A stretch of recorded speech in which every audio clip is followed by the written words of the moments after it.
Երդվում եմ համայնքի ղեկավարի լիազորությունները իրականացնելիս պահպանել Հայաստանի Հանրապետության սահմանադրությունը,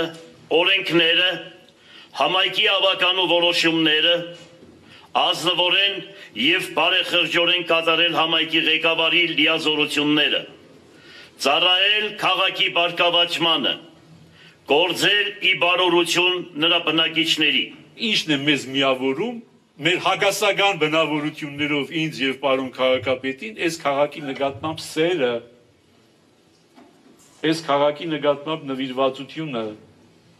այսուհետև շատ ու շատ հարցերում մնալու ենք տարբեր, թող չկարծեն որևիցե մեկը, թե հա բոլոր ամեն տարբերությունները դրեցիք, ոչ ինքը դնող է, ոչ ես։ Հիմա հասնենք լավ բաներին։ Հիմա լավ են, որ մենք տալիս ենք օրինակ, լավ օրինակ ենք տալիս յուրաքանչյուրին, որ լինելով բնավորությամբ շատ տարբեր, հակառակ կարողանում ենք կարևոր հարցերի շուրջ համագործակցել։